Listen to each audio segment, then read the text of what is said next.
the cart because the terrain in Brazil is buck wild. But I realized that there was something that I had to experience, and it was, hindsight is 2020. It wasn't until after I started the drive I realized the geometrical photon expressions, because now I don't have Wi-Fi all the time, so I'm not being bombarded by 5G, 5G, 5G, 5G, 5G, 5G. I'm there. That's done. I'm in Brazil is very, like, it has wonderful terrain, but it could be city, country, totally jungle in a matter of, moments.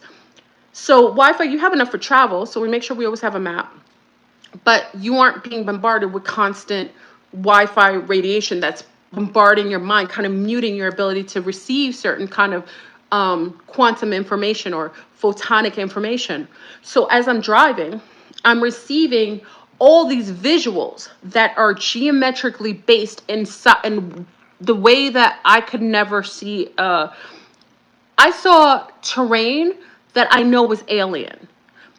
Just nothing I've ever seen in my life. Not on a magazine, not on not in space, not on an alien show, that could prepare me for the visual stimulation that I was going to be exposed to, that literally triggered for my technology to turn on in my body. And that's why I say they're purposefully demonizing and deterring people from entering into places that would qualify them to now access quantum field, like traveling.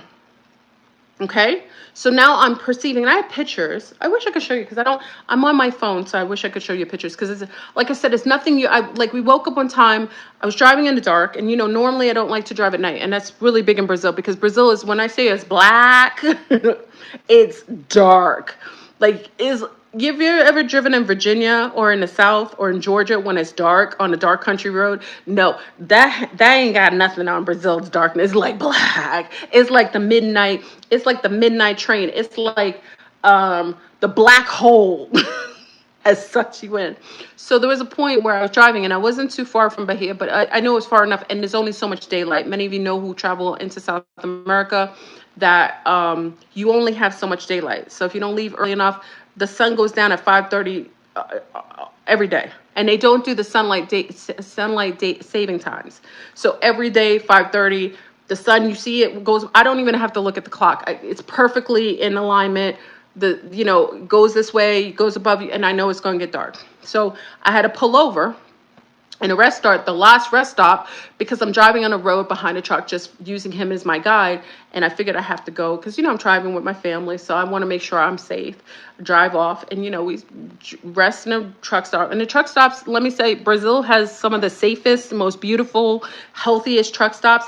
And the men in Brazil are mad protective of, especially women. And I know that's not something you've heard. I know it's not something maybe you hear often, but the men, when they see that a woman is traveling, especially with her family, they rock on. Like, I'm talking about, they almost like line up to make sure you good. And that's the beauty of Brazil. Like, Brazilian people are some of the most amazing, beautiful people. And don't you ever think anything different. I'm talking about from lunar, blue-eyed, blonde hair to dark preto. Preto is like dark skin. They are absolutely amazing. So we stopped and, went to sleep. Couldn't see anything. Woke up, and I was in, like, do you remember King Kong versus, King Kong and Skull Mountain? I woke up to, like, these huge alien looking, like, it looked like meteorites all around me. Just woke up because I had to get up and drive early. And I'm looking at meteorites. Like, it looked like Skull Mountain. Even with the pictures, you can't even imagine waking up and seeing these huge, like, megathons of huge, like, meteorites. It's nothing I've ever seen. And they're in all these weird positions that that this is not natural. This is not natural from this terrain. This is extraterrestrial. It is otherworldly. I've never seen anything like it. And I'm waking up, and this is what I was driving in, and you didn't even know. Okay? And this is the beauty of seeing something geometrical that your eyes haven't ever laid on. And I feel that the reason why I was triggered to drive is because I had to be literally woken up genetically, because remember, my people come from there, and I'm in contact with aliens. Many of you know the beings that I'm in contact with there. Bonjour, bonjour. Comment ça va? Ça va très bien et tout. Je parle français. Leila, Lali, Lali, Lali, Lali. That's pretty. Très joli. So I'm being triggered by seeing geometrical shapes I've never seen before. They're off-worldly. So now my geometrical structures in my body are being triggered by this sight.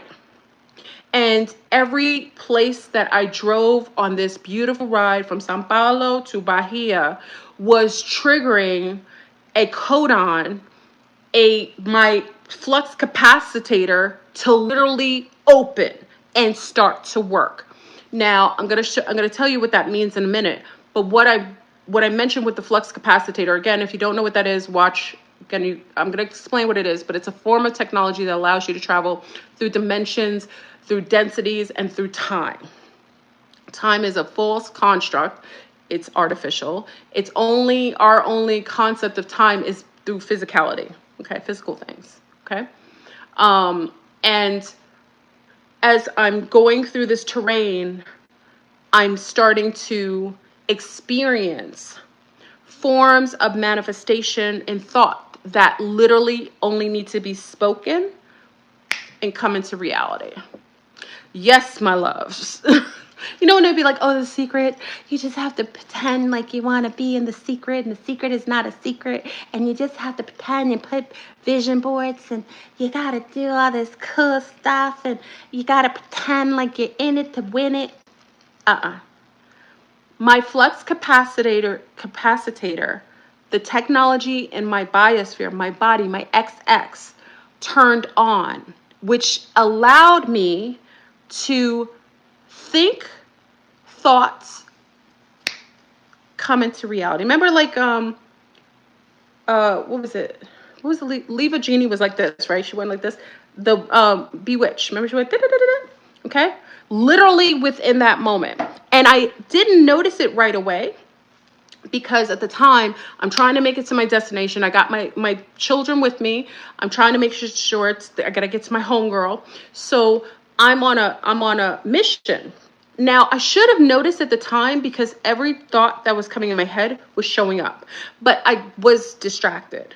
So I was driving, and eventually I hit beautiful Bahia. Many of you know I have a beautiful place. I love Bahia. I have my wonderful secret little town that I love, and I enjoy the amenities. I have friends that are like family to us. They love my family, love my children, and I love going there. It's like going back home. My children feel like every time we go, it's like going home. We reach there, and then I become aware that my thoughts are now producing a full stream of energetic wavelength that is higher than it was before. Now it produces the manifestation within moments of my thoughts. And because I become aware of that, now I begin to isolate the thoughts so that I'm refraining from triggering things that aren't in alignment, because just like the things that I wanted, I was triggering thoughts that I didn't want. Okay, because it was that's how fast it was. Okay. Oh, Jeannie nodded her head. No, but Bewitched went like this. Bewitched was like this. What did she do? She like two women that were into manifestation, right? That were otherworldly. So as I figured out that I was manifesting these things into reality, I remember I had just left, when I went to Sao Paulo, I had just left Argentina in the middle of the snow, beautiful, went to Brazil and Sao Paulo, stayed in Liberdade, which we loved, and drove myself to Bahia, and noticed that whatever happens with all of the exposure to geometrical photon frequencies that were outside of things that I would ever be exposed to without technology dampening and darkening and capping it, I literally had my technology turn on fully. Okay. And I should have known that Chile was the beginning, because with Chile, because I went so far south, I no longer was under the constant bombardment of northern hemispheric interference with the 5G. Even though they have 5G, they have towers in Chile, I hadn't seen a bombardment of craziness, even in the big city of Santiago, where I was staying in a building which was beautiful, in an apartment. I hadn't ever felt like stinging in my phone. You know, when you have your phone, sometimes you get stinging, like stinging in your phone, hot phones. I hadn't ever experienced that. I didn't experience headaches that normally I would get in cities. That was all gone. The tummy problems that I experienced in the United States, that literally was becoming an issue, was gone within 48 hours. My technology of my body, your biosphere is a technology. And if we aren't harming it and dampening it with like bad food, bad company, putting like Kukarachi kill shots in us, putting tattoos all over our body, imprinting that black goo and blocking certain ways of frequencies to be able to be accessible, putting devices in our body, you know, boobies, fake boob, you know, artificial things in your body, your butt, your, you know, things, Botox. If those aren't things you're doing regularly, your technology doesn't have as many hampering, other than outer perimeters that your government could be doing with using technology like scalar technology that they're using constantly to keep you at a certain level so that you aren't able to spike or access certain information outside of what they want you to. Okay? You guys with me? I hope I'm not going over the top. Am I talking too much? Let me know. Anyone let me know if you feel like I'm, because I talk fast. So I want to know that you're kind of, you know, I don't want to share this with you if it's not in alignment with me sharing, if you don't want to, if you don't feel in alignment with it. I at least want to be in accord with you guys. Okay. So as I'm coming back, I realized that now I have something that is able, and I talked to the zombies on it. I thought it was some sort of manifestation thing, but later on I find out it's not so much manifestation. It's a technology that we have in us. It's what allows our thoughts to proactively change our reality immediately. Probably with all the shots and things they give you as a child and all the bombardment of social engineering and all the wars and people dying, it messes with your ability to access that kind of ability because it caps you. So now I'm now driving back from Bahia. We enjoyed ourselves. Beautiful. I learned to do the fojo. Did you guys know the fojo? I learned to dance the fojo. My children did too. We have some great, amazing dancers, which were friends of my girlfriend. She had some friends who were dancing in the fojo. I'm wondering if any Brazilians, you know, to do the fojo, because I know all these Latin dances. I never heard of the fojo. Totally different. I loved it. My mother says it's the mambo, which is interesting because my mother saw the dance with my daughter doing it, and she said, "Oh, that's the mambo." Anyway, that's the side thing. It was a dance that I know the music of Brazil. It's a certain sound, but I didn't know the dance, and it was beautiful listening to it and doing it. The fojo. Anybody? I just wondered if anybody ever learned this dance. But my mom says it's the mambo, so I guess back in the days it may have been called something different. Anyway, I just wanted to add that. Okay. So coming back, driving back from Bahia, going back into the terrain, I was experiencing like photonic light frequencies in my head. Now, you got to wonder, because you say to yourself, if this is happening, if the body is if it's being overloaded, which wasn't happening, but at the time I was like, is this coming in too much? Maybe it's so much information, or maybe I've changed. It's a folklore dance. Thank you for that. Thank you for that, Rose. I didn't know that. I love it. I love it. So it's very masculine, being led by a man, just like, it's very grounding. I really enjoyed it, that dance. So I started to get like lights, and like, you know, when you close your eyes, you ever close your eyes and sometimes you see these little lights? But when I would close my eyes, I would get like lights, different spectrums of light coming in. Like I would close my eyes like this, and I was getting like purple and pink, and it was mostly in those two colors that it was kind of shooting in my head. And at first, you know, because I worked in genetics and heredity, and also worked with a lot of neuroscientists and neurological doctors, I always made sure I had to be careful because that also could be a health condition. You know what I mean? You got to make sure you aren't having a stroke. It could be some sort of something going on with the brain. Okay, so I had to kind of like do the check mark to make sure I was healthy. My limbs feel okay, any tingling on either side, in my face, everything okay? Do I feel my tongue? Are my eyes, am I seeing properly? Am I getting any ringing in the ears? You know, I just do the check, and I do this kind of check just to kind of keep everything on the up and up, because you want to make sure that things that you're experiencing aren't based on health conditions that can come with it. Okay. And I'm very Sagittarius like that. Like, I always like to verify things. That's why when I share these things with you, y'all, all this stuff is literally things that I vet out with myself. So I'm getting lights, like purple and pink lights when I close my eyes. And it's not all the time, but it's like shooting purple and pink lights. And I'm thinking to myself, okay, I'm getting these light spectrums, and it's generally in the higher frequency, because pink is the highest cosmic frequency and purple is high, you know, a high end tier, the violets, you know what I mean?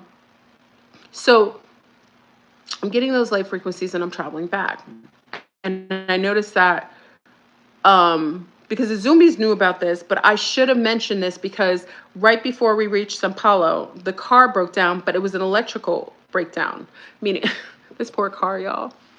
Brazil has terrain, though, is buck wild, and driving to Brazil is like driving through Frogger. You know, it's wild. That's why I say you gotta. Not everybody should drive through Brazil, but I'm just saying it was buck wild. So the car, I didn't. Hindsight is 2020. I realized the car had only turned off. Now, mind you, I get a call from Melissa telling me that there's electrical issues going on off in the States, that you guys had some sort of electrical disruption. Now, mind you, I just get this. So Melissa tells me, I think An told me too, hey, there's like this craziness. They grounded all the flights, anything happening in Brazil and so on. I was like, nothing's happening here. I said, all the flights are a go. Argentina's a fine. Everything in South America is a go. They aren't experiencing that. And she was like, check. So I checked. Everything was great. So I just, you know, we talked about it and so on. But then when I'm driving, 2 hours before we get to our target, which is Sao Paulo, to go back because I got to fly out, 2 hours before, remember the light frequency I'm talking about, the purple and pink light has shot through my head like maybe an hour before. Then I stopped for a minute, and then my whole dash on my car is totally like zoned out, like aliens, and the car wouldn't start. Now, in my rational mind, I'm saying to myself, oh, I probably just drove too much. Maybe it's the car, but it's a new car. It's a new rental car. There's nothing wrong with it. But in my mind, I was like, okay, maybe I drove too crazy. And now I got to figure out how to get them to tow me 2 hours out of the city, because I'm 2 hours out of Sao Paulo. I'm not even in Sao Paulo. And then try to get us safe, because we got mad luggage in the car. Okay. So I'm not able to be rational then, because I'm in mommy mode, because I got babies with me, you know, my children with me. Those are my babies. And I'm driving this way. I got to make sure that I get us to a point. My proficiency with Portuguese is pretty good. But remember, explaining everything in Portuguese when you still have a limitation of expressing certain things, I got to take time and saying things in Portuguese to be able to convey that you got to come get me, and you got to tow the car, and you got to tow us back. Okay.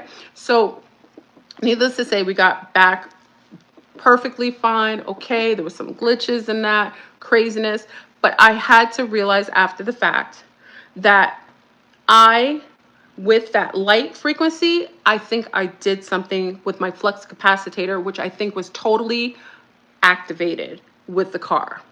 And I've talked about, many of you heard me having contact with so-called aliens and the others from the other galactic spaces, that a lot of times when we had contact, the batteries in the car would die. And we talked about this a couple times. I talked about it years before. I had been out with my birthday with my friend. We were out and we lost time. We don't know how we got to, my man's place. And we had no clue. He thought we just showed up. We lost 2 hours to 2 hours and something minutes. The place was only 15 minutes away. We were supposed to meet up with the guys. And both of our phones, her phone blew up and mine died. My battery died. And the car was fine, but everything else blew up. There were other times when the car battery would die out of the blue when you have contact, any form of contact where they come around. So there's always some sort of disruption. If there's electromagnetic frequency, that pulse wave that comes in, that's not ordinary. And I liken to this purple and pink light as now, after the fact, me being exposed and my technology, my flux capacitor in my body turning on and literally, oh, sorry, I have company. Literally, literally turning on, okay, and disrupting my batteries, okay. So, needless to say, started to travel back. Many of you know, big up to the Zombies. They were kind of on with me while I flew. I love that they kept me company some of the way. I had to drive, I had to come through. I flew from Brazil, went into Colombia, and then went into Mexico. Okay. That was my route and so on. But what I noticed is that when I came back home, is that normally when you come back home, you have access to only your dome's criteria, environment.